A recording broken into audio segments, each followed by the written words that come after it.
NTPC ESI డిస్పెన్సరీలో కార్మికులు వారి కుటుంబాలకు అవసరమైన మందులను సమకూర్చి మెరుగైన వైద్య సేవలు అందించాలని సిఐటియు అనుబంధ రామగుండం ఇండస్ట్రియల్ వర్కర్స్ యూనియన్ అధ్యక్ష ప్రధాన కార్యదర్శులు గిట్ల లక్ష్మారెడ్డి నాంసాని శంకర్ డిమాండ్ చేశారు.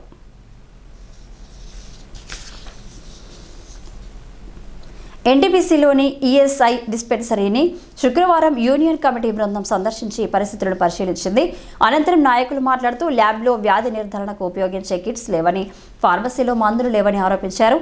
ముఖ్యంగా 5 నెలల నుండి బీపీ, షుగర్ మందులు లేక కార్మిక కుటుంబాలు తీవ్ర ఇబ్బందులకు గురవుతున్నాయని, వేలాది రూపాయలు వెచ్చించి బయట కొనుగోలు చేయాల్సిన దుస్థితి నెలకొందని వాపోయారు.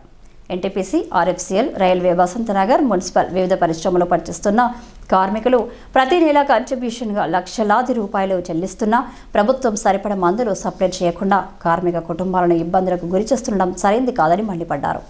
డిస్పెన్సరీని హాస్పిటల్గా మార్చి కార్మిక కుటుంబాలకు మెరుగైన వైద్య సేవలు అందించేలా ప్రభుత్వం, స్థానిక ఎమ్మెల్యే కృషి చేయాలని డిమాండ్ చేశారు. లేని ఎడల యూనియన్ ఆధ్వర్యంలో పెద్ద ఎత్తున ఉద్యమం చేస్తామని హెచ్చరించారు. ఎన్టీపీసీలో ఈఎస్ఐ డిస్పెన్సరీని సిఐటియు రామగుండం ఇండస్ట్రియల్ వర్కర్స్ యూనియన్గా మేము కమిటీగా సందర్శించడం జరిగింది. ఇక్కడ ప్రాబ్లమ్స్ ఏంటంటే ఒక్క మందు కూడా లేదు ఇక్కడ, కనీసం నొప్పి గోలి కూడా, మన ఏదైతే దెబ్బ తాకితే టీటీ కూడా లేని పరిస్థితి. ఇంత పెద్ద డిస్పెన్సరీ ఇక్కడ 30,000 మంది ఐపీలు ఉన్నా, 39,000 ఐపీలు ఉన్నా కూడా ఈరోజు ఇంత అధ్వాన పరిస్థితిలో ఈ డిస్పెన్సరీ నడుస్తుంది. గవర్నమెంట్ ఏం చేస్తుంది?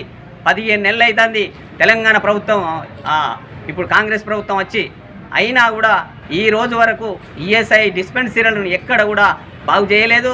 వీళ్ళు ఎక్కడొక్కడో డిస్పెన్సరీలో మిగిలిన మందులు పట్టుకొచ్చి మేము సప్లై చేస్తున్నాం, మా దగ్గర ఏం మందులు లేవు, మేము మొత్తుకుంటాను, అయినా కూడా మాకు మందులు సప్లై చేస్తలేదు గవర్నమెంటు.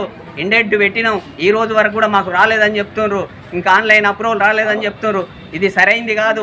గవర్నమెంటు కార్మికుల పట్ల ఒక ఇంతమంది, ఇది పారిశ్రామిక ప్రాంతం, ఈ పారిశ్రామిక ప్రాంతంలో ఇటు సింగరేణి, ఇటు ఎన్టీపీసీ, ఇటు ఆర్ఎఫ్సీఎల్ అనేక పరిశ్రమలు ఉన్నాయి. ఈ పరిశ్రమలలో అసంఘటిత రంగ కార్మికులు అనేక దీని మీద ఆధారపడి ముసలోళ్ళు, ముడిగోళ్ళు, వాళ్ళు మందులు లేక ఇటు బీపీ, షుగర్ మందులు, అన్ని మందులు లేక చాలా ఇబ్బందులు పడుతుండ్రు.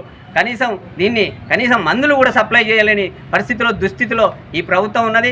ఇప్పటికైనా కళ్ళు తెరిచి ఇక్కడ ఈ రామగుండం పారిశ్రామిక ప్రాంతంలో ఉన్న ఈ డిస్పెన్సరీను బాగు చేసే విధంగా చూడాలి. అట్లాగే ఇక్కడ 100 పడగల ఈఎస్ఐ హాస్పిటల్ మేము ఎప్పటి నుంచో మొత్తుకుంటున్నాం, అయినా కూడా ఇది చేస్తలేరు. ఇక్కడ ఎంపీ ఏం చేస్తున్నారు, ఇక్కడ ఎమ్మెల్యే ఏం చేస్తున్నారు? ఇప్పటికైనా ఎంపీ, ఎమ్మెల్యే జోక్యం చేసుకొని ఇక్కడ పెద్ద పారిశ్రామిక ప్రాంతం, దీనిలో ఇక్కడ ఈఎస్ఐ హాస్పిటల్ ఏర్పాటు చేయాలి. హాస్పిటల్ ఏర్పాటు చేస్తేనే ఇక్కడ కార్మికులకు మంచి మెరుగైన వైద్యం జరుగుతుంది. ఈ డిస్పెన్సరీలో నామమాత్రం మందులు ఉంటున్నాయి, ఆ మందులు కూడా సరైన టైంకు అందిస్తలేరు. కాబట్టి ఇప్పటికైనా మేము చెప్తున్నాం, ఒకవేళ అలా సప్లై చేయని వేళ మేము పెద్ద ఎత్తున ధర్నా చేస్తాం.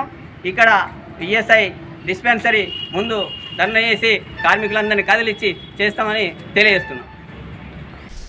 ఈ కార్యక్రమంలో యూనియన్ నాయకులు M Ramachari, Danda Raghavareddy, T Ravinder, G Nagabhushanam, B Devender, Lakshmanamurthy, CH Kumar తదితరులు పాల్గొన్నారు.